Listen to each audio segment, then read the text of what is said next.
చెప్పి మొయినుద్దీన్ ఖాన్ బాధపడతా ఉన్నాడు. ఆంధ్రప్రదేశ్ రాష్ట్రానికి చెందిన అనిరుద్ అనే అబ్బాయి ఉన్నాడు. ఇక్కడ మా మీద సంతకాలు పెట్టించుకున్నారు. 10 లక్షలు మాత్రం ఇచ్చి ఏం జరిగినా మీదే బాధ్యత అని సంతకాలు పెట్టించుకున్నారు. మిగతాది ఎప్పుడు ఇస్తారు, ఎంత ఇస్తారు అంటే చెప్పట్లేదు. ముఖ్యమంత్రి ₹1 కోటి అన్నాడు. అధికారులను అడిగినా, కంపెనీ వాళ్ళని అడిగినా ఎంత ఇస్తారు అంటే చెప్పడం లేదు, ఎప్పుడు ఇస్తారు అంటే చెప్పడం లేదు.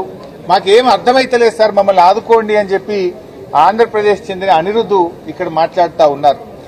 అదేవిధంగా సతీష్ కుమార్, ఉత్తరప్రదేశ్ రాష్ట్రం, DNA టెస్ట్ చేస్తే ఒక ముద్ద ఇచ్చిండ్రు. మా నాన్న ఆనవాళ్లు కూడా లేవు. ఒక ముద్దను తీసుకుపోయి మేము కార్యక్రమాలు చేసుకున్నాము. అయితే అక్కడికి వెళ్లి ఐలా అధికారి సుబ్బు గారిని కలిస్తే మెల్లమెల్లగా వస్తాయి, ఊకే తిరగద్దు అని మమ్మల్ని బాధ్యతారహిత్యంగా సమాధానాలు ఇస్తున్నారు. మాకు చాలా ఇబ్బందిగా ఉంది, మమ్మల్ని ఆదుకోండి అని ఉత్తరప్రదేశ్ చెందినటువంటి సతీష్ కుమార్ చెప్తా ఉన్నాడు. నేను ఐలా దగ్గరికి వెళ్లి అడిగాను. అక్కడ సుబ్బు అనే అధికారి ఉన్నాడు, బాధ్యతారహిత్యంగా చెప్తుండు. అడిషనల్ కలెక్టర్ని కలిశాం. ఎవరిని కలవాలో మాకు అర్థమైతలేదు, ఎవరు బాధ్యత తీసుకోవడం లేదు, మమ్మల్ని ఆదుకోండి అని చెప్పి మా దృష్టికి తెచ్చారు. అమ్మాయి సంజుదేవి ఇప్పుడే మాట్లాడింది. ఆమెకైతే ఆ చనిపోయినప్పుడు అంత్యక్రియలకు ఇచ్చిన డబ్బే తప్ప అందరికీ ఇచ్చినట్టు 10 లక్షలు కూడా రాలేదు. వాళ్ళ భర్త చొటేల్కల్, ఆయన చనిపోయారు. నేను మధ్యప్రదేశ్ రాష్ట్రం సాత్నా జిల్లా, అక్కడ ఉంటే ఇక్కడ డబ్బులు రావేమో అని అటు కుటుంబ సభ్యుల్ని వదిలిపెట్టి నేను ఇక్కడే ఉంటున్నాను, ఒక్కదాన్ని ఉంటున్నాను, ఒంటరిగా తిరుగుతున్నాను. మాకు ₹1 రాలేదు. ఎవరి దగ్గరికి పోయినా అటుబో అంటే ఇటుబో అంటున్నారు, ఇటుబో అంటే అటుబో అంటున్నారు. కొంతమందికి 10 ఇచ్చారు, నాకు ఆ 10 లక్షలు కూడా రాలేదు, చెప్పిందేమో ₹1 కోటి, ఏమీ రాలేదు అని అమ్మాయి కంటతడి పెట్టుకుంటా ఉంది. అలా చాలా ఉన్నాయి. ఇంకా హరి ఉన్నారు, స్నేహరాణి ఉన్నారు, ఇంకా కొంతమంది ఆసుపత్రుల్లో వైద్యం పొందుతున్నారు. ఇలా హాస్పిటల్లో వైద్యం పొందే వాళ్ళు తీవ్రంగా గాయపడ్డ కొన్ని కుటుంబాలు ఉన్నాయి. ఆ తీవ్రంగా గాయపడ్డ కుటుంబాలకు 10 లక్షలు మాత్రమే ముఖ్యమంత్రి ప్రకటించారు. వాళ్లకు 50,000 ఇచ్చి చేతులు దులుపుకున్నారు. అసలు ఇక కొంతమంది ఇప్పుడు ఇందాక చెప్తున్నారు, ఒక అబ్బాయి హాస్పిటల్లో ఇక ఆయన నడవలేడు, నడవడానికి 2 ఏళ్లు పడుతుందో 3 ఏళ్లు పడుతుందో తెలియదు అంటున్నారు. 50,000 ఇచ్చి చేతులు దులుపుకుంటే ఎట్లా?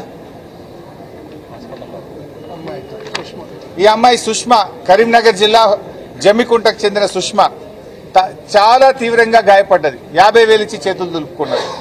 వీళ్ళ పరిస్థితి ఏంది? వాళ్ళ కుటుంబ సభ్యులు ఇల్లు కిరాయి ఎట్లా కట్టాలి, మేము ఎట్లా బతకాలి సార్ అని చెప్పి వాళ్ళు బాధపడతా ఉన్నారు. ఇతను పేరేంది, అభిలాష్. ఇతను 2 కాళ్ళు చచ్చుపడిపోయినాయి. ఈ కాళ్ళు లేచి నడిచే పరిస్థితి లేదు. నెల రోజులైంది. 50,000 ఇచ్చి చేతులు దులుపుకున్నారు.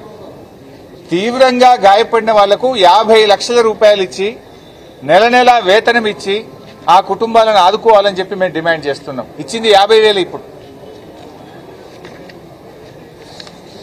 చివరికి ఏం దాకా వచ్చిందంటే పరిస్థితి, పాపం ఒక ఆర్గనైజేషన్ సైంటిస్ట్ ఫర్ పీపుల్ అనే ఆర్గనైజేషన్ హైకోర్టులో కేసేసింది. అంటే హైకోర్టులో కేసు వేయాల్సిన పరిస్థితి ఏమొచ్చింది?